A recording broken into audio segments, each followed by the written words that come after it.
इससे रिलेटेड आज आपको 10-15 क्वेश्चन मिलेंगे, वो कर लीजिएगा, ठीक है। मैं बताता हूँ, बहुत ध्यान से समझिएगा। डी ब्रॉगली कॉन्सेप्ट का क्या मतलब होता है भाई? Dual nature of matter. यहाँ पे लिखिएगा डुअल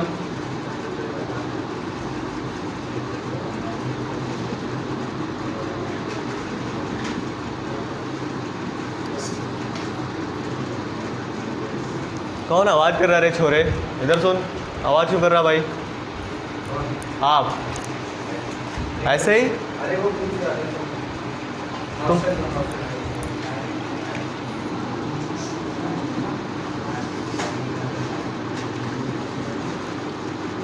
इधर समझिएगा बेटा। आप फिजिक्स में जब मॉडर्न फिजिक्स आप पढ़ोगे तो आप वहाँ पर सुनोगे डुअल नेचर ऑफ किसका? Electromagnetic wave. यानी कि डुअल नेचर ऑफ क्या पढ़ोगे बेटा वहाँ पे? लाइट के बारे में पढ़ोगे तो आप वहाँ पे दो कॉन्सेप्ट पढ़ोगे। एक तो क्या पढ़ोगे बेटा? फोटो इलेक्ट्रिक इफेक्ट, और एक क्या? Black body radiation. Photo electric effect और क्या पढ़ोगे? Black body radiation. तो फोटो इलेक्ट्रिक इफेक्ट और जो ब्लैक बॉडी रेडिएशन है ना, ये क्या लाइट के कौन से नेचर को रिप्रेजेंट करता है बेटा? पार्टिकल नेचर को। लाइट के कौन से नेचर को रिप्रेजेंट करता है? पार्टिकल नेचर को। वहीं आप डिफ्रैक्शन पढ़ोगे और इंटरफेरेंस पढ़ोगे तो ये लाइट के कौन से नेचर को रिप्रेजेंट करेगा बेटा? वेव नेचर को। यानी कि वहाँ पे एक चीज़ पता चलेगी बेटा कि जो होता है लाइट का कैसा नेचर होता है? डुअल नेचर हो। एक तो कौन सा नेचर होता है? पार्टिकल नेचर, और एक वेव नेचर। पार्टिकल नेचर के लिए कौन कौन सी घटनाएं हैं? फोटो इलेक्ट्रिक इफेक्ट और ब्लैक बॉडी रेडिएशन। और इसके लिए वेव नेचर के लिए कौन कौन सी हैं? कौन कौन से फिनोमिना? एक डिफ्रैक्शन और एक इंटरफेरेंस।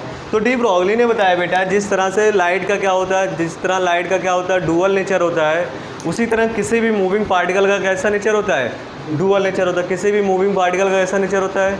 डुअल नेचर होता है। एक तो कैसा डुअल नेचर में एक पार्टिकल नेचर होगा और एक वेव नेचर होगा। एक पार्टिकल नेचर होगा और एक डी ब्रॉगली ने क्या बोला बेटा कि किसी भी मूविंग पार्टिकल का जिस तरह लाइक इलेक्ट्रोमैग्नेटिक वेव, जिस तरह लाइट का क्या होता है? डुअल नेचर होता है, एक पार्टिकल नेचर और एक वेव नेचर। ठीक उसी तरह किसी भी मूविंग पार्टिकल का कैसा नेचर होगा? डुअल नेचर होगा। एक क्या होगा उसका? पार्टिकल नेचर और वेव नेचर। समझ? तो ये बातें वहाँ से समझ में आएंगी। अब इतना बात समझो बेटा, तो कोई भी मूविंग पार्टिकल है, अगर कोई भी मूविंग पार्टिकल का मतलब क्या?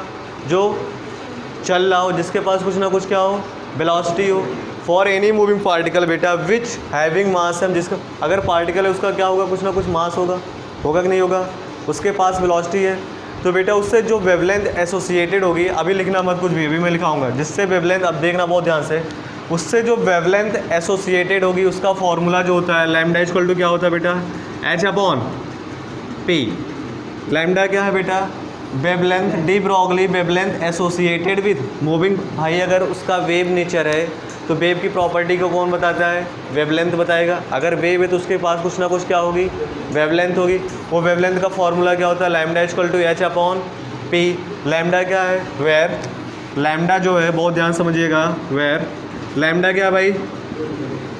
Wavelength associated with moving particle. यानी कि जो पार्टिकल मूव कर रहा है, डी ब्रॉगली ने क्या बोला? जो पार्टिकल मूव करेगा उसका कैसा नेचर होगा?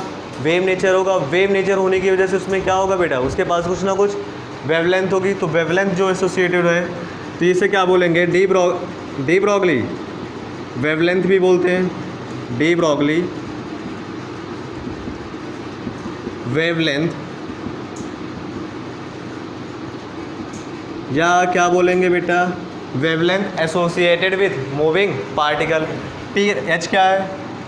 Planck constant. वैल्यू कितनी होती है? 6.6 इंटू 10 की। इसे इक्वेशन फर्स्ट मानना। पी की वैल्यू जो, अच्छा एच क्या है? प्लैंक कांस्टेंट है। देखते जाना है एक पॉइंट, अभी लिखना मत कुछ भी।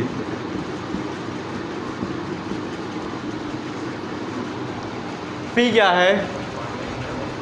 पी जो है बेटा ये है momentum of,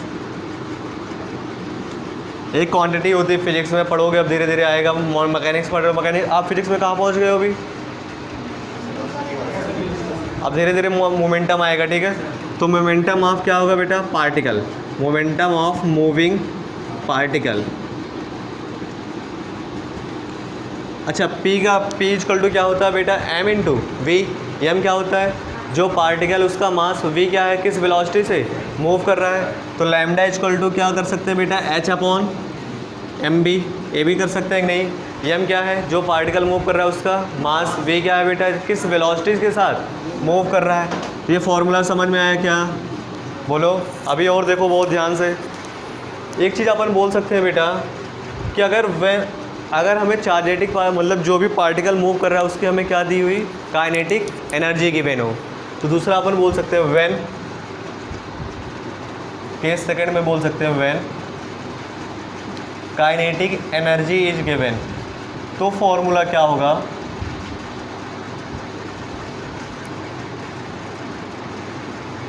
kinetic energy is given.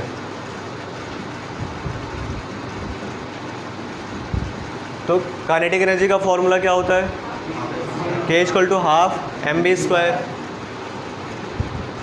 Half m v square. V के प्लेस यहाँ पे अगर वी किसी एक को रिप्लेस कर दो तो यहाँ से वी की वैल्यू क्या हो जाएगी, वी स्क्वायर इक्वल टू क्या आ जाएगा बेटा, 2k अपॉन एम।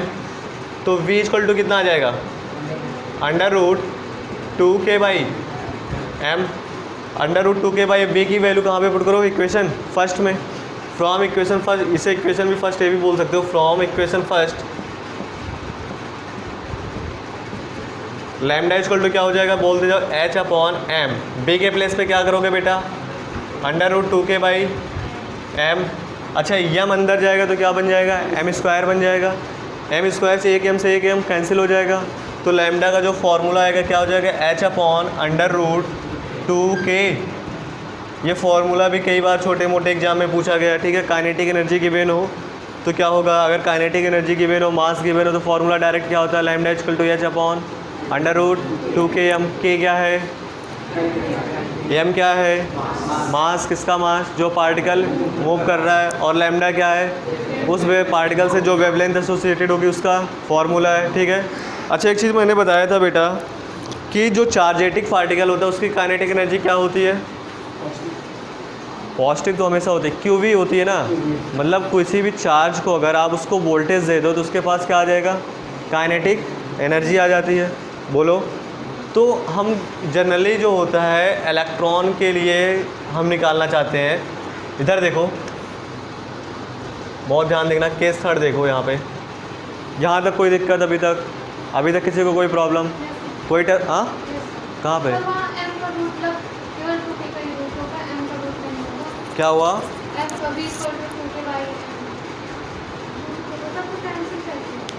बेटा ये देखो ये अंदर, अच्छा बताओ एम स्क्वायर है ना, तो एम स्क्वायर जब रूट से बाहर होता है तो क्या बोलते हो, एम बोलते हो। बाहर आता है तो क्या बनता है, अंदर जाएगा तो क्या बनेगा बेटा, एम स्क्वायर बनेगा ना। तो यहाँ से देखो एम बाहर है तो अंदर जाएगा क्या बनेगा, एक एम स्क्वायर यहाँ पे जाएगा, एक एम से एक एम कैंसिल हो जाएगा, नहीं समझ में आया, क्लियर है। अच्छा अभी देखो यहाँ पे तीसरी बात समझो, तो चार्जेटिक पार्टिकल की काइनेटिक एनर्जी क्या होती है, के equal to q V for a charged particle. बहुत ध्यान से समझना, फॉर ए, हिंदी में लिखो, फॉर ए चार्जेटिक पार्टिकल। इसे इक्वेशन कितना मान लो आप, सेकंड मान लो। ये सब क्या है, फॉर्म है, डी ब्रॉगली के वेवलेंथ के क्या है, फॉर्म है। इससे डायरेक्ट क्वेश्चन मिलता है आपको, भी मैं बताता हूँ कैसे आते हैं।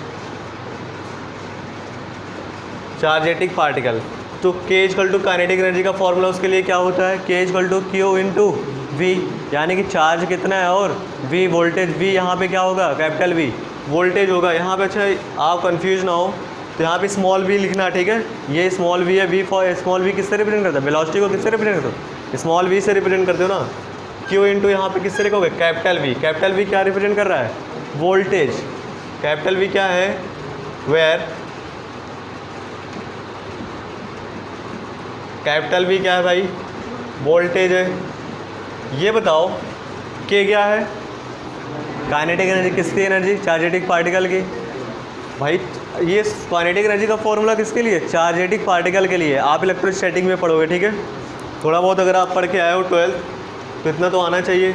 एच अपॉन अंडर, अच्छा के प्लेस पे क्या रख सकते हो बेटा, अंडर रूट 2 के की के प्लेस पे क्या रख सकते हो, Q into V capital V into M। अगर अपन फॉर इलेक्ट्रॉन की बात करें, किसके लिए, क्योंकि हम जनरली किसकी बात करते हैं, इलेक्ट्रॉन की, तो इलेक्ट्रॉन पे चार्ज कितना होता है, E की वैल्यू कितनी होती है 1.6। तो फॉर इलेक्ट्रॉन Q की वैल्यू कितनी हो जाएगी 1.6 इंटू 10⁻⁻19 कूलॉम। M की वैल्यू कितनी होगी इलेक्ट्रॉन के लिए 9.1 इंटू 10⁻31 kg। वैल्यू पुट करो, अगर इसको जो वैल्यू पुट करोगे तो लैम्डा इक्वल टू कितना आ जाएगा √150/V एंगस्ट्रॉम। इसको याद रखना बस। प्रोसीजर नीट वालों के लिए ये प्रोसीजर याद रखने की कोई ज़रूरत नहीं, बस फार्मूला तीनों याद रखना है। ये किसके लिए लगेगा, इलेक्ट्रॉन के लिए। 150/√, पूरे का अंडर रूट है 150/V एंगस। कैपिटल V क्या है, कितना वोल्टेज आप इलेक्ट्रॉन के क्रॉस। अगर आप इसको नहीं भी याद रखते हो, ये करोगे तो इतना ज़्यादा मेहनत करनी पड़ेगी, इतनी ज़्यादा मजदूरी करनी पड़ेगी। अगर आपको याद है तो आप डायरेक्ट लगा सकते हो। बोलो समझ में आया क्या, यहाँ तक कोई दिक्कत, यहाँ पूरे उसमें कोई दिक्कत, किसी को कोई प्रॉब्लम, हाँ ना तो बोलो, मुँह तो खोलो अपना। पॉइंट लिखो पहला,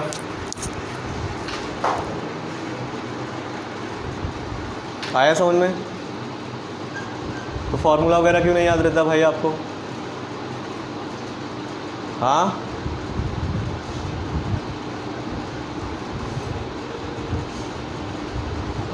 पॉइंट लिखो एक। अकॉर्डिंग टू डी ब्रॉगली,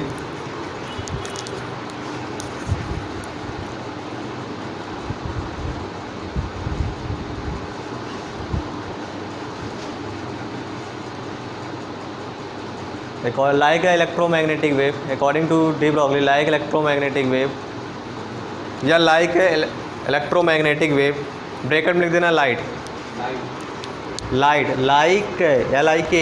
या इलेक्ट्रोमैग्नेटिक वेव, ब्रैकेट में लिख देना इलेक्ट्रोमैग्नेटिक वेव। हम किसकी बात कर रहे हैं, लाइट की, ठीक है। Matter like electromagnetic wave, matter also show a dual nature, dual nature में कौन कौन सा नेचर होगा बेटा, उसका एक पार्टिकल नेचर, एक आल्सो से dual nature.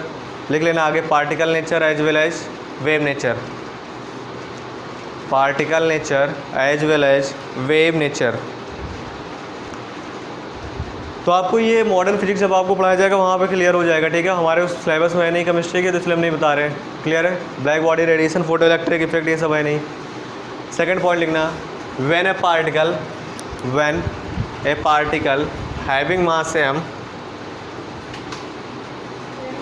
when a particle having mass m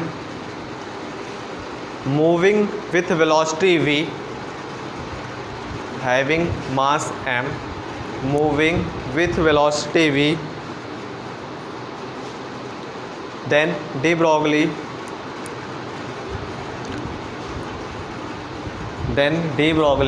wavelength associated,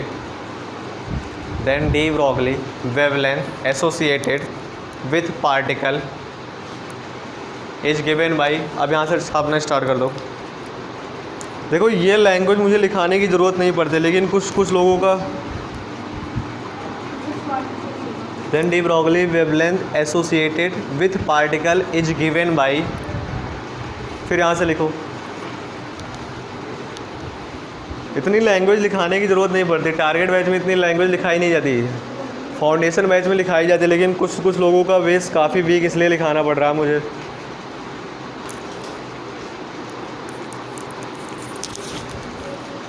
इसमें किसी में कोई दिक्कत है क्या, किसी को बोलो, आपको समझ में आ रहा है थोड़ा थोड़ा। वेवलेंथ एसोसिएटेड का फॉर्मूला क्या होता है, लैम्डा इक्वल टू h/mv, यही तो होता है। h की वैल्यू कितनी होती है 6.6 इंटू 10⁻30, ये क्या होता है जूल पर सेकंड में।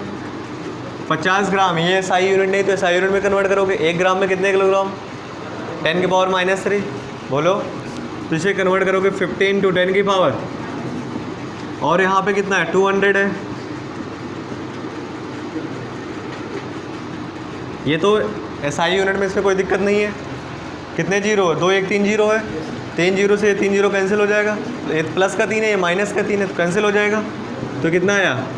6.6 इंटू 10 की पावर माइनस 33 मीटर आ रहा है। बोलो आप किसको इसमें कन्वर्ट करोगे? एंगस्ट्रॉम में। 1 मीटर में कितने एंगस्ट्रॉम होते हैं बेटा? 10 की पावर 1 एंगस्ट्रॉम में कितने मीटर होते हैं? 10 की पावर माइनस 10। और 1 मीटर में कितने एंगस्ट्रॉम होते हैं? 10 की पावर 10। तो इतने में कितने हो गए? 10 की पावर 10 से मल्टीप्लाई कर दो तो कितना आ जाएगा? 6.6 इंटू 10 की power minus 23।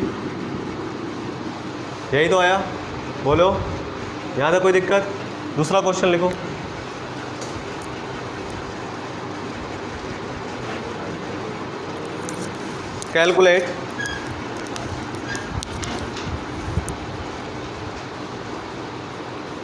Calculate wavelength associated. कहाँ गलती कहाँ कर रहे हो भाई? इतनी छोटी छोटी में गलती कहाँ पे गलती कर दी है? Calculate wavelength associated with electron. अच्छा एक चीज़ बताओ, इलेक्ट्रॉन की वेलोसिटी किस ऑर्डर की होती है? इलेक्ट्रॉन की वेलोसिटी जब इलेक्ट्रॉन रिवॉल्व करता है किस ऑर्डर की होती है? आप देखो 2.18 10 की पावर 6 इतने ऑर्डर की होती है Z/n।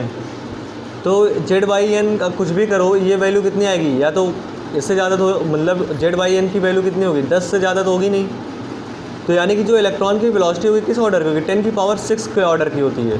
समझ रहे हो कितनी ज़्यादा हाई स्पीड से रिवॉल्व करता है? आपको समझ पा रहे हो आप?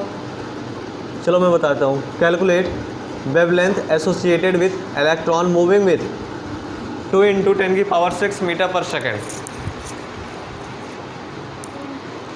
मूविंग विथ 2 इंटू 10 की पावर 6 मीटर पर सेकेंड। निकालो इसका। एंगस्ट्रॉम में निकालना। मुझे यहाँ पे आपको चीज़ बतानी इसलिए मैं करा रहा हूँ दो क्वेश्चन को।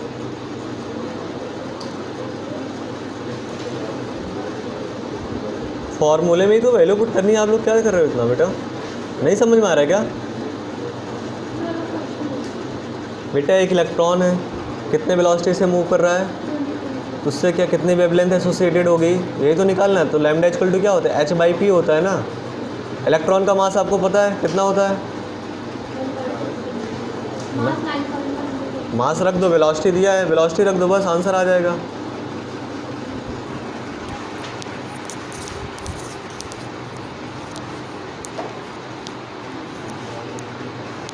वाह,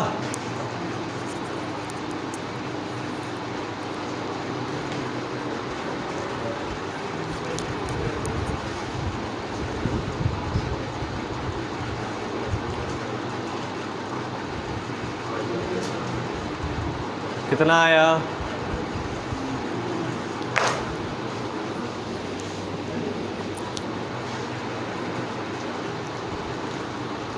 कैलकुलेशन के पर्पज़ के लिए 9.1 को 9 रख लो अप्रॉक्सीमेट।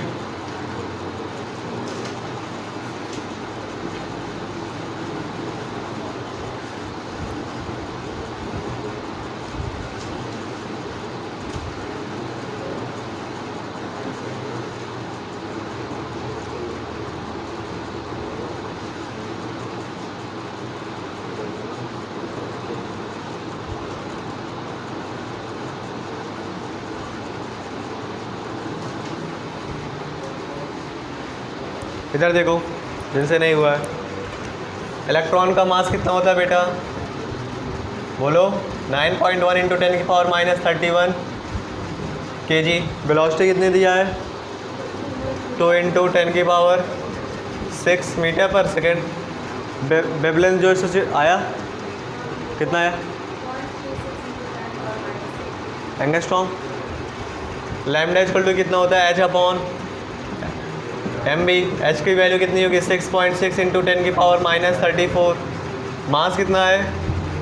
9.1 इंटू 10 की पावर माइनस 31 इंटू 2 इंटू 10 की पावर 6।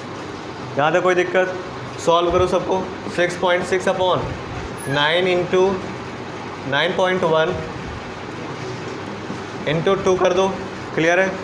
10 की पावर माइनस 31 और ये प्लस 6 कितना हो जाएगा? हाँ, माइनस 25। माइनस 3 कहाँ से आएगा? नीचे वाले को सॉल्व करो सिर्फ, -25 ऊपर जाएगा तो कितना बजाएगा 10 की पावर -9। बोलो ये किस में आ रहा है बेटा, अभी मीटर में आ रहा है ना। अच्छा इसको सॉल्व कर लो, ये कितना हो जाएगा 3 पॉइंट। अच्छा इसको कर लो अगर, तो ये कितना हो जाएगा 33/91 इंटू 10 की पावर -9 मीटर। यहाँ तक कोई दिक्कत? अच्छा अगर एक पॉइंट लगाओगे तो यहाँ 10 की पावर -10 करना पड़ेगा। बोलो तो यहाँ पे अगर पॉइंट लगा दिया तो इससे कितना कर देना पड़ेगा, 10 की पावर -10 कर देना पड़ेगा। ये वाला समझ में आया? हाँ डिवाइड करो कितने टाइम जाएगा, 3 टाइम जाएगा तो कितना हो जाए 3 1 जा 3 9 जा 27 273 में कितना बचा 27 बचा। 27 में फिर 270 हो जाएगा तो कितने टाइम जाएगा 2 टाइम जाएगा। 3.2 इंटू 10 की पावर -10 मीटर। अगर एंगस्ट्रॉम में कन्वर्ट करोगे तो कितना आ जाएगा बेटा 3.2 एंगस। आया समझ में? आपको कहाँ से 10 पावर माइनस, हाँ ऊपर जाएगा तब भी तो क्या दिक्कत है। हाँ 10 की पावर -9 हो जाएगा तो गलती कहाँ होगी। देखो बेटा ऑब्जर्वेशन देखो, इधर देखो इधर देखो, अब बात काम की बात समझो बेटा। अगर कोई पार्टिकल है जो माइक्रोस्कोपिक पार्टिकल है, माइक्रोस्कोपिक पार्टिकल जिसका मास 50 ग्राम 100 ग्राम या 50 किलोग्राम 100 किलोग्राम है, उससे वेवलेंथ कितनी आ रही है 6.6 इंटू 10 की पावर -23 एंगस्ट्रॉम। यानी सोच रहे हो कितनी छोटी वेवलेंथ आ रही है, कितनी छोटी वेवलेंथ आ रही है। अगर इसका पार्टिकल जिसका मास बहुत कम, उससे जो वेवलेंथ एसोसिएटेड आ रही है वो ऑब्जर्वेबल आ रही है, मतलब थोड़ा सही ठीक ठाक आ रही है। समझ पा रहे हो क्या? तो बेटा जो de Broglie wavelength, de Broglie concept होता है ना, वो तो अप्लीकेबल होता है सबके लिए। अप्लीकेबल तो सबके लिए होता है, मास कुछ भी हो चाहे आपके लिए भी अप्लीकेबल होगा। आप अगर आप मूव करोगे तो आपसे जो वेवलेंथ एसोसिएटेड होगी उसका फॉर्मूला आपने उससे निकाल सकते हो। लेकिन बेटा वो वेवलेंथ इतनी छोटी आती है, वो आपको ऑब्जर्व 6.6 इंटू 10 पावर -23 एंगस्ट्रॉम। समझ पा रहे हो कितना है? अगर बेटा माइक्रोस्कोपिक पार्टिकल की बात करें, माइक्रोस्कोपिक पार्टिकल का मतलब जिनका मास बहुत कम हो, जैसे इलेक्ट्रॉन हुआ, प्रोटॉन हुआ, न्यूट्रॉन हुआ, इनका मास किस ऑर्डर का होता है -28 किलोग्राम -31 किलोग्राम। तो वहाँ पे जो वेवलेंथ आती है वो क्या होती है, ऑब्जर्वेबल होती है। समझ पा रहे हो क्या? डी ब्रॉगली वेवलेंथ, तो डी ब्रॉगली कॉन्सेप्ट अप्लीकेबल तो सबके लिए होता है। लेकिन क्या होता है अगर माइक्रोस्कोपिक पार्टिकल की बात करें तो वहाँ से जो वेवलेंथ आती है वो क्या होती है, अपने को दिखाई मतलब ऑब्जर्वेबल नहीं होती है। लेकिन अगर हम माइक्रोस्कोपिक पार्टिकल की बात करें तो वहाँ पे क्या होती है, ऑब्जर्वेबल होती है। समझ पा रहे हो आप? इस बात को समझ पाए, इसलिए मैं क्वेश्चन कराया कि आपको समझ में आए ये दोनों बात। बोलो हाँ ना तो बोलो। तो नेक्स्ट पॉइंट लिख लो बेटा, जितना जो भी पॉइंट नंबर हो नेक्स्ट पॉइंट लिखो।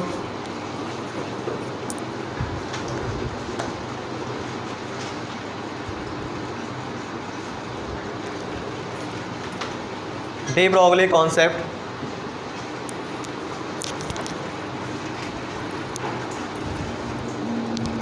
De Broglie concept is applicable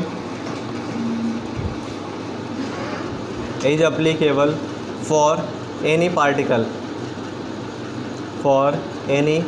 particle, ठीक है। फॉर एनी पार्टिकल का मतलब उसका मास कुछ भी हो, इससे हमें कोई मतलब, but it has great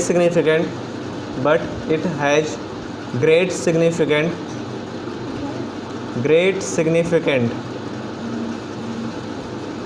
for microscopic particle. For देखो बेटा दो टाइप के पार्टिकल होते हैं, एक माइक्रोस्कोपिक होता है, एक क्या होता है बेटा मैक्रोस्कोपिक। माइक्रोस्कोपिक का मतलब जिनका मास बहुत कम हो, मैक्रोस्कोपिक का मतलब जिनका मास ज़्यादा हो, थोड़ा बहुत ज़्यादा नहीं ज़्यादा हो, ठीक है क्लियर है।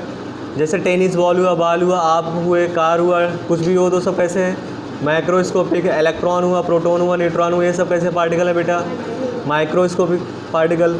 तो लिखा माइक्रोस्कोपिक पार्टिकल, ब्रैकेट लिख लेना इलेक्ट्रॉन प्रोटॉन, ठीक है, और न्यूट्रॉन। ये बात यहाँ तक बात समझ में आई? कोई दिक्कत? बोलो समझ में तो आ रहा है आप लोगों को? ठीक है, ऐसा कवर हो रहा है कि एक भी क्वेश्चन आपको छूटेगा नहीं। बस आप लोग इसको अच्छे से पढ़ते जाइए और जितनी भी आपको डेली का डेली काम जो मिल रहा है उसको करते जाइए, ठीक है। डेली का डेली काम करेंगे तभी आप सक्सेस होंगे। नेक्स्ट पॉइंट लिखना बेटा, क्वेश्चन लिखो, पहले क्वेश्चन लिखो। Which one has least de Broglie wavelength? Which one has least de Broglie wavelength? Option है आपके पास,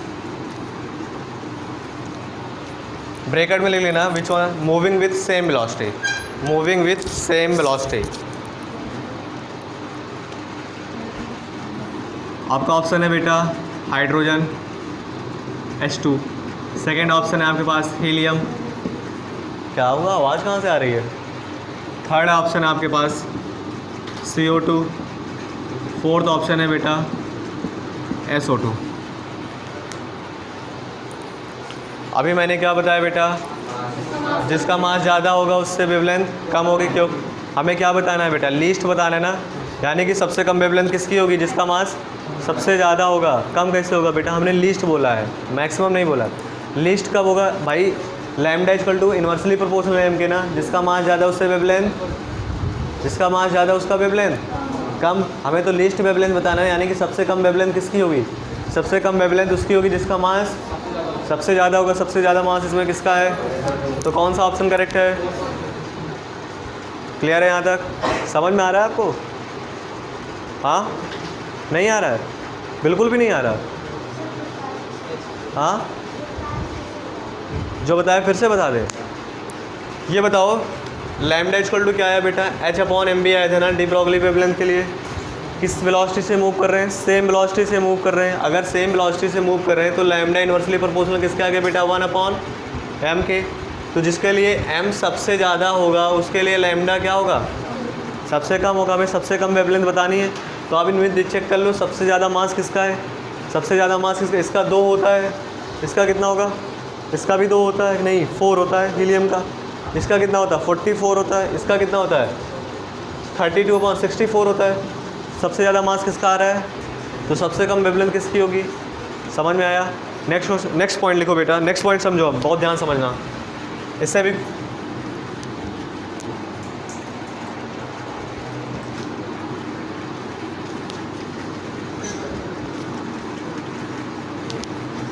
नेक्स्ट कौन सा पॉइंट है, लास्ट पॉइंट है ये, ठीक है, लास्ट पॉइंट है ये।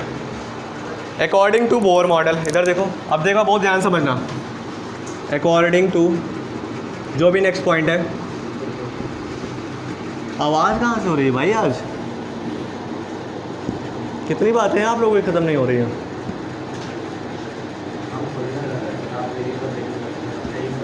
तुम ही सबसे ख़तरनाक हो इसमें, सबसे ख़तरनाक तुम ही हो इस बैच में, ठीक है। अकॉर्डिंग टू बोर मॉडल,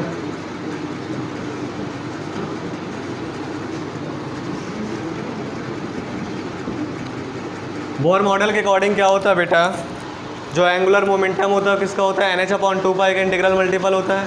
तो m पता है क्या, पहला पॉइंट पता है ऑसिलेशन बोर मॉडल में, हाँ पता है। तो MBR इक्वल टू कितना आया था, NH/2π, ये आया था। m क्या था, किसका मास, इलेक्ट्रॉन का मास। v क्या था, जिस वेलोसिटी से मूव कर रहा है। r क्या है, रेडियस किस सेल में मूव कर रहा है उस। n क्या था, नंबर ऑफ सेल, सेल का नंबर 1 2 3, n की वैल्यू 1 2 3 थी, ठीक है। s तो कांस्टेंट, 2π भी कांस्टेंट है। कौन सा इक्वेशन नंबर मान लो इसे, थर्ड मान लो। अच्छा, उससे क्या आया हमारे पास, डी ब्रॉगली से क्या आया बेटा, लैम्डा इक्वल टू क्या आया है, H/P, यानी कि H/mb from equation first, equation first, ठीक है। इधर बताओ mb के प्लेस पे क्या पुट कर सकते हैं, इधर देखो mb के प्लेस पे बेटा क्या पुट कर सकते हैं, H/लैम्डा, ये बात समझ में आ रही है क्या। mb के प्लेस पे अगर H/लैम्डा पुट करोगे तो यहाँ पे देखो H/लैम्डा इंटू कितना हो जाएगा, r हो जाएगा, और NH/2π, तो h से h, तो ये क्या हो जाएगा 2π, r equal to n lambda. बहुत इंपॉर्टेंट है, इसका भी मतलब समझो। तो n की वैल्यू क्या क्या हो सकती है बेटा, n की वैल्यू क्या क्या हो सकती है, 2, ठीक है, एन 0 हो सकता है, हो सकता है। अच्छा 2 पाई आर क्या बताएगा बेटा? सरकमफेरेंस बताएगा कि नहीं बताएगा? सरकमफेरेंस बताएगा कि नहीं? अगर फर्स्ट ऑर्बिट है तो फर्स्ट ऑर्बिट का सरकमफेरेंस बताएगा, सेकंड ऑर्बिट है तो, थर्ड ऑर्बिट है तो। 2 पाई आर क्या बता रहा है बेटा? 2 पाई आर क्या बता रहा है? सरकम। एक चीज़ अब यहाँ से समझना, इधर समझो, सरकमफेरेंस बता रहा है कि नहीं 2 पाई आर। अगर फर्स्ट ऑर्बिट की बात करें, फर्स्ट सेल की बात करें, तो 2 पाई आर इक्वल टू कितना आ जाएगा? एन की वैल्यू कितना पुट कर दोगे? लैम्डा। यानी कि बेटा फर्स्ट ऑर्बिट में कितनी वेवलेंथ होगी? एक वेवलेंथ होगी। अगर सेकंड ऑर्बिट की बात करें तो 2 लैम्डा। यानी कि 1 लैम्डा का मतलब क्या? 1 साइकिल कंप्लीट। यानी कि सेकंड सेल में कितनी साइकिल होंगी? 2 साइकिल होंगी। एन इक्वल टू 3 पुट कर दें तो 3 साइकिल होंगी। एन इक्वल टू 4 पुट कर दें तो 4 साइकिल होंगी कि नहीं होंगी? अगर एन इक्वल टू, कभी कभी फिगर बना के भी देता है क्वेश्चन में कि कौन सा सही होगा, ठीक है। अगर एन इक्वल टू हम किसके लिए बात करें बेटा? 2 के लिए। अगर 2 के लिए बात करें तो यहाँ किस सेल की बात हो रही है बेटा? सेकंड सेल की बात हो रही है। सेकंड सेल का सरकमफेरेंस ये हुआ। इसमें कितनी वेवलेंथ होंगी टोटल? 2। यानी कि अगर यहाँ पे पुट करोगे 2 पाई आर में कितना आ जाएगा? 2 लैम्डा। समझ पा रहे हो क्या इस बात को? तो यानी कि एक वेवलेंथ तो ये, एक तो ये लैम्डा पूरा हुआ। समझ पा रहे हो क्या यार? ऐसे तो बनाते हो, यही तो बनाया है। अभी कितना कंप्लीट हुआ? एक कंप्लीट हुआ भाई, एक ये ऊपर गया फिर नीचे आया। समझ पा रहे हो क्या? वहाँ पे आपको फ़ोटो नहीं बनाना है, बस आपको चेक करना है, ठीक है, ऑप्शन में। दूसरा क्या हो जाएगा? इधर देखो, यहाँ से फिर ऊपर उठेगा। 2 वेवलेंथ हुई बेटा, एक वेवलेंथ यहाँ से यहाँ पे हुई और दूसरी वेवलेंथ यहाँ से। समझ पा रहे हो क्या? अमीबा टाइप का बन रहा है कुछ, क्या जो आप लोग 9th 10th में पढ़ते थे, अमीबा पैरामेग्नीशियम, ऐसा कुछ होता था इस। अच्छा इतनी ज़्यादा डीप में मत जाओ। एन इक्वल टू किसकी बात करें बेटा? तो थर्ड सेल में कितने ऑर्बिट बनेंगे, मतलब थर्ड ऑर्बिट में या थर्ड सेल में कितने लैम्डा बनेंगे? 3 साइकिल बनेंगे। तो यानी कि अगर थर्ड ऑर्बिट की बात करें तो इसमें कितनी वेवलेंथ बनेंगी? 3। समझ पा रहे हो इस बात को? पहली वेवलेंथ यहाँ से उठाओ कहीं से, 1 साइकिल कंप्लीट हुआ, 1 साइकिल। दूसरी उठाओ, 2 कंप्लीट हुआ। तीसरी कहाँ से जाएगा भाई? 3 कंप्लीट हुआ कि नहीं हुआ? 1 ये हुआ, 2 हुआ। और अगर n इक्वल टू 4 की बात करें तो उसमें कितने बनेंगी? 4 बनेंगे। ये कॉन्सेप्ट समझ में आ रहा है क्या? बस ये याद रखना 2 pi r equal to n lambda. यानी कि अगर फर्स्ट ऑर्बिट की बात करें तो उसमें कितने लैम्डा? 1। कभी कभी क्वेश्चन भी पूछता, भी क्वेश्चन बताता हूँ इस पर किस तरह से आते हैं, ठीक है। अगर एन इक्वल टू किसकी बात करें बेटा? 4 की, तो कितने वेवलेंथ बनेंगी? तो पहले तो ये बना दो, 1 कंप्लीट हुआ, दूसरा ये कंप्लीट हुआ, आ रहा है, तीसरा कंप्लीट हो गया, चौथा कंप्लीट कर दो। ऑर्बिट होगा, यानी कि जो 4th ऑर्बिट होगा उसका सरकमफेरेंस कितना होगा? अच्छा 4th ऑर्बिट के यहाँ से आप रेडियस भी निकाल सकते हो। 2 पाई आर इक्वल टू कितना? 16 एंगस्ट्रॉम। तो आर इक्वल टू कितना हो जाएगा? 16 एंगस्ट्रॉम अपॉन 2 पाई। आ गया समझ में? नेक्स्ट हेडिंग डालो बेटा। आया समझ में? बेटा सरकमफेरेंस का मतलब क्या होता है? 2 pi are. 2 pi 4th orbit में दिया है, 4th ऑर्बिट के लिए निकालना है ना। लैम्डा की वैल्यू कितना है? 4 एंगस्ट्रॉम। एन की वैल्यू कितना है? 4, क्योंकि किस ऑर्बिट के लिए बात कर रही है?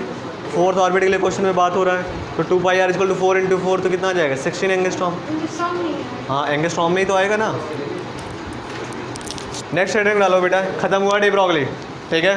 इतनी बातें थी सिर्फ डी ब्रॉगली में। डी ब्रॉगली में इससे ज़्यादा कुछ नहीं है बस। नेक्स्ट हेडिंग डालो बेटा। Heisenberg uncertainty principle. हाइजेनबर्ग बता रहा हूँ, रुक जाओ।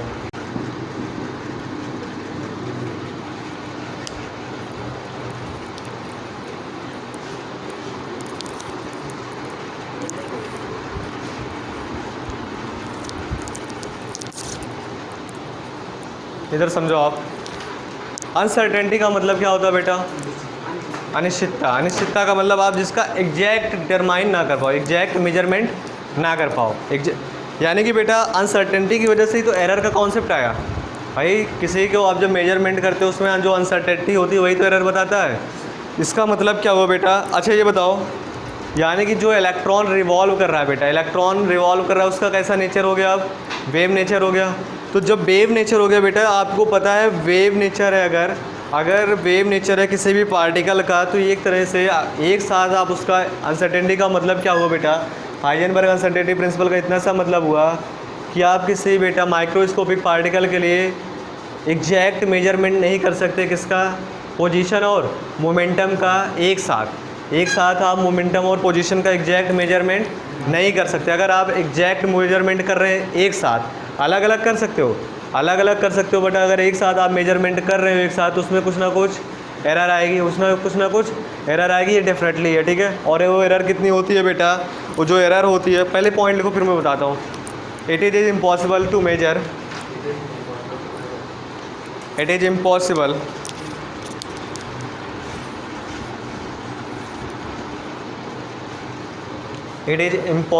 to measure both position and momentum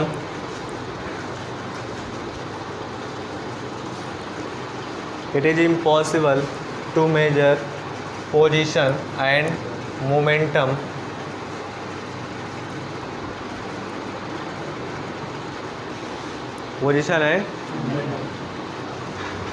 for microscopic particle. It is impossible to measure both position and momentum for microscopic particles simultaneously का मतलब बेटा एक साथ, ठीक है।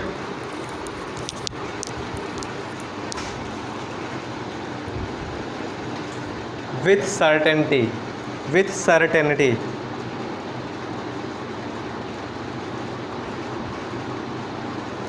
इसका मतलब क्या हुआ? आप किसी भी माइक्रोस्कोपिक पार्टिकल की बेटा एक साथ पोजीशन और मोमेंटम का एक साथ मेजर नहीं कर सकते हो। यानी कि अगर आप एक साथ मेजर कर रहे हो तो बेटा उसमें कुछ ना कुछ एरर आएगी, ठीक है, ठीक है। तो उसमें जो एरर हुई, इसने हाइजेनबर्ग ने एक कॉन्सेप्ट दिया था बेटा, इसमें जो होता है ये याद रखना है, delta x into delta p is greater than equal to होता है H/4 पाई। बस ये कॉन्सेप्ट याद रखना, इसी में सब कुछ है। कॉन्सेप्ट डेल्टा एक्स क्या है बेटा? डेल्टा एक्स क्या है?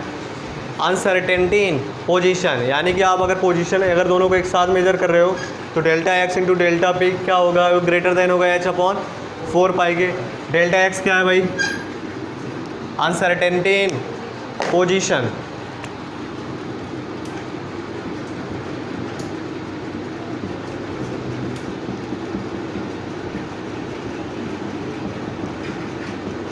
डेल्टा पी क्या है? Uncertainty in momentum. Delta P क्या है? Uncertainty in momentum. अच्छा एक फॉर्म और हो सकता है, इधर देखो, बहुत ध्यान से समझना। अच्छा जब भी आपको कैलकुलेशन पर्पज़ के लिए यूज़ करना होगा तो क्या करोगे आप? इसको क्या कर दोगे? इनइक्वलिटी को हटा कर दोगे, इनइक्वलिटी को हटा दोगे और क्या ला दोगे? इक्वलिटी। किसके लिए बेटा? कैलकुलेशन के। जब भी आपको क्वेश्चन करना होगा तो यहाँ पे देखो, फॉर कैलकुलेशन पर्पज़, आप क्या बोल दोगे? Delta x into delta P किसके इक्वल होगा? H/4 पाई।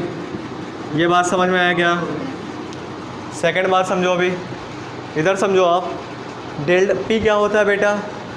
पोजीशन क्या होता है? पोजीशन का फॉर्मूला क्या होता है? m/v होता है ना, m/v होता है।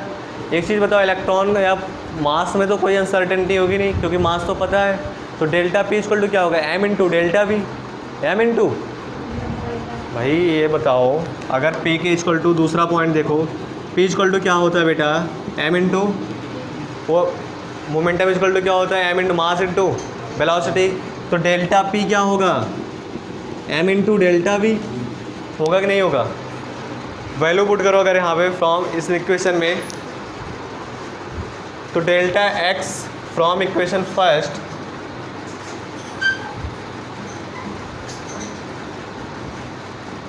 डेल्टा एक्स और डेल्टा के पी के प्लेस पे क्या कर सकते हो बेटा, m into delta v greater than or equal to h upon 4 pi. तो delta x into delta v equal to greater than or equal h upon 4 pi. Delta x क्या है, in delta v uncertainty in velocity, ठीक है, uncertainty इन, करो फटाफट।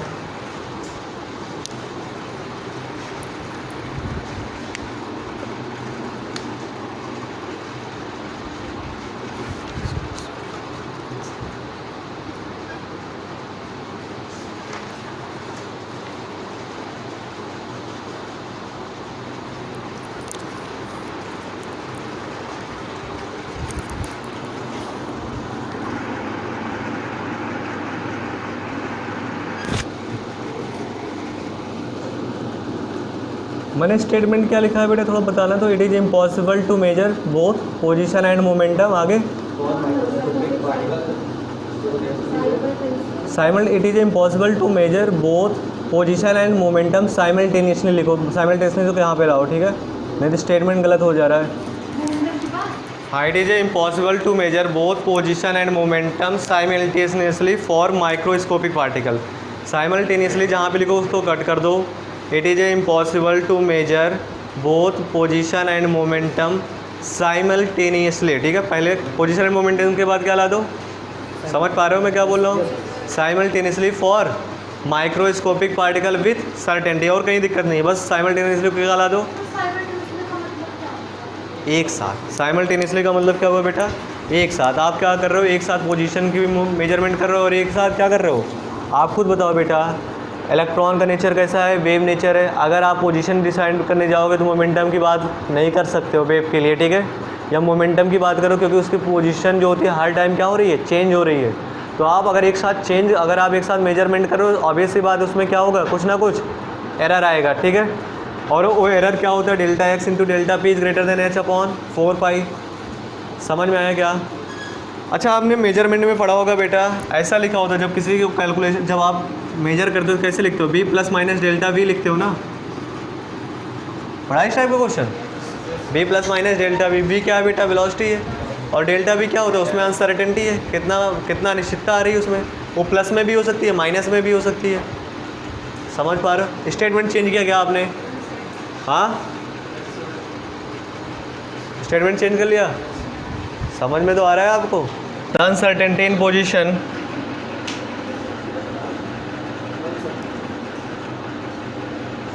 the uncertainty in the position of an electron, the uncertainty in position of an electron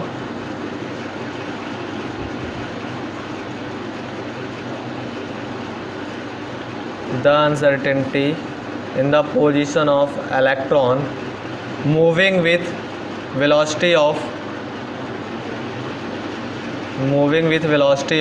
3 into 10 की power 4 centimetre second inverse, 3 into 10 की power 4 centimetre, metre पर second होता है ना, इसने यूनिट क्या दे दी है, सेंटीमीटर सेकेंड इनवर्स, ठीक है, सेंटीमीटर पर second. Uncertainty in velocity is 0.011%, uncertainty in velocity is 0.011% will be। Question समझ में आया क्या भाई। इन्होंने बोला क्या है, the uncertainty in position of electron moving with, कितने वेलोसिटी से मूव कर रहा है बेटा, इलेक्ट्रॉन कितनी वेलोसिटी से मूव कर रहा है, और बोला अनसर्टेनिटी इन वेलोसिटी, वेलोसिटी में अनसर्टेनिटी कितनी है, 0.11%, तो पोजीशन में कितनी होगी, यही तो पूछ रहा है। ऑप्शन है आपके पास,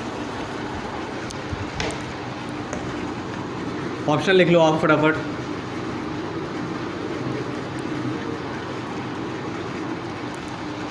ऑप्शन आपको ऑप्शन के अकॉर्डिंग बताना है। ऑप्शन फर्स्ट है आपके पास 1.92 सेंटीमीटर, सेंटीमीटर में बताना है, इस बात को ध्यान रखना। सेकंड है आपके पास 7.68 सेंटीमीटर। थर्ड ऑप्शन है आपके पास 0.175 सेंटीमीटर। फोर्थ ऑप्शन है आपके पास 3.84 सेंटीमीटर। पास कर दो भाई इसको।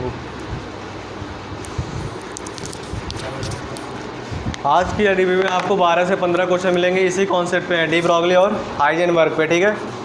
जो क्वेश्चन को मैं जिस टाइप के क्वेश्चन को कवर नहीं कर पाया क्लास में, कॉन्सेप्ट है वही है। सारे क्वेश्चन 12 से 15 क्वेश्चन आप उसको कर लीजिएगा, ठीक है। कर लोगे आप, कल वाले करियो आप, कल वाले DPP की हो, सारे क्वेश्चन हो गए हैं। कहाँ पे की हो तो ठीक है, अभी डिस्कस करेंगे ना, जो नहीं हो रहा है करो फिर। क्वेश्चन बैठे क्यों, नहीं समझ में आ रहा है क्या?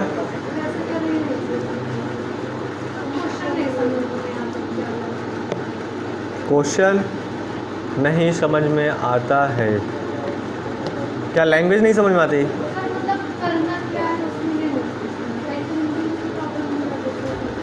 बेटा किस में अनसर्टेनिटी बतानी है अपने को? पोजीशन में। क्वेश्चन ध्यान से पढ़ो, किस में पोजीशन बतानी है। देखो जो इधर समझो आप, जो मैं क्वेश्चन आपको क्लास में बोलता हूँ ना, वो बिल्कुल एकदम बिल्कुल आप बोल सकते हो नॉर्मल लैंग्वेज में होता है। जो आपको पेपर में लैंग्वेज मिलेगी ना, आपको घुमा फिरा के मिलेगी। जिस टाइप की क्वेश्चन में मैंने बोला, इस टाइप के घुमा फिरा के मिलेगी, तो आप जब तक 2 बार पढ़ोगे नहीं। जो मैं क्लास में बोलता हूँ एकदम मतलब समझ लो ऐसा होता है कि बिल्कुल नॉर्मल लैंग्वेज होती है, बिल्कुल आप समझ पाओगे एक ही बार पढ़ने के बाद। लेकिन जो पेपर में आपको लैंग्वेज मिलेगी ना, डाटा तो वही रहेगा, बस आपको क्या मिलेगा, लैंग्वेज घुमा फिरा के मिलेगा। जितना ज़्यादा घुमाएंगे वो, ठीक है। समझ पा रहे हो आप? ये बताओ पेपर में इसमें क्या निकालना हमें बेटा, बहुत ध्यान समझना।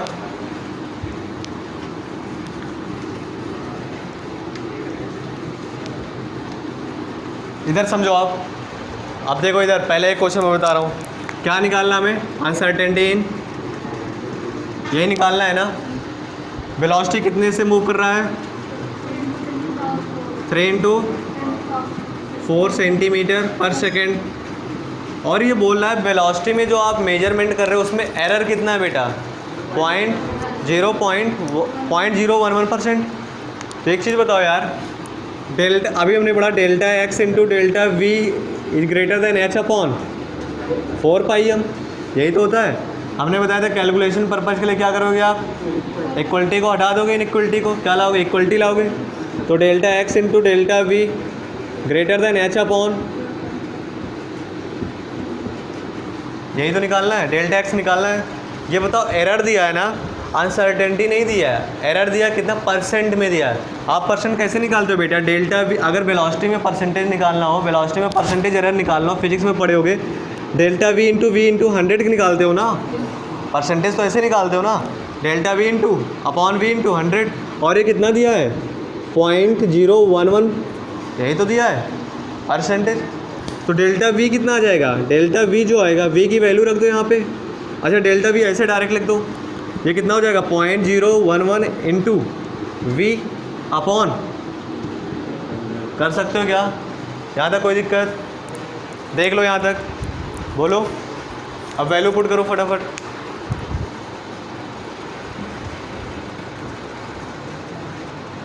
वैल्यू जैसे ही पुट करोगे बेटा, फ्रॉम इक्वेशन फर्स्ट,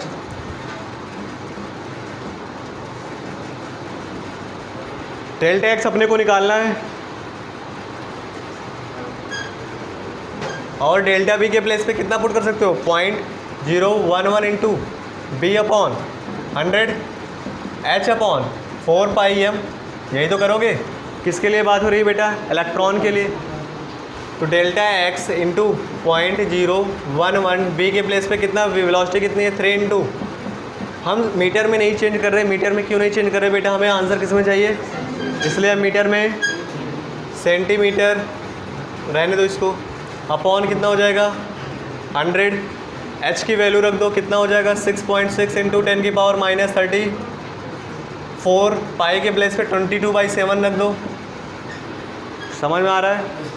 इधर देखो m का प्लेस कितना रख दो, 9.1 इंटू 10⁻31, यहाँ तक कोई दिक्कत, 22, ये 0.3 आ जाएगा कि नहीं आ जाएगा, हाँ। अच्छा 3 से 3 कैंसिल हुआ, यहाँ पे 0.1 बचेगा, समझ पा रहे हो आप? तो डेल्टा एक्स इक्वल टू कितना हो जाएगा, एक साथ समराइज करो। ये कितना 0.3 है, ऊपर कितना है 7 है, नीचे कितना है 4 है, और ये कितना है 9.1 है। ठीक है, अब ये कितना हो जाएगा यहाँ पे, ये नीचे आएगा इधर कितना हो जाएगा 0.011, और ये कितना हो जाएगा 100 यहाँ पे जाएगा। समझ पा रहे हो क्या, 100 ऊपर गया। अच्छा ये 10 की पावर -31 ये ऊपर गया तो कितना हो जाएगा 10 की पावर -31 बचेगा। बोलो कहीं गलती तो नहीं हो रही है, नहीं। इधर देखो 10 की पावर -3 और ये 10 की पावर 4 कितना इधर जाएगा तो 10 की पावर -7। क्लियर है यहाँ तक। अच्छा अब देखो ये कितना होगा, यहाँ पे पॉइंट हटाओगे अगर तो कितना होगा 10 की पावर -1, और यहाँ पे पॉइंट हटाओगे तो कितना होगा 10 की पावर -3। समझ पा रहे हो 10 की पावर। अच्छा 10 की पावर -1 और 10 की पावर -3, तो यहाँ पे कितना बचा 10 की पावर। कर सकते हैं क्या, ये बताओ अब 7/4 इंटू 9.1 इंटू कितना हो जाएगा 10 की पावर 2, और ये ऊपर जाएगा तो कितना हो जाएगा 2 to 4 हो जाएगा, और यहाँ पे कितना बचेगा 10 की पावर -3। बस इसको सॉल्व कर लो, आंसर आ जाएगा। समझ पाए आप लोग कैसे करना है, क्लियर है, आगे समझ में।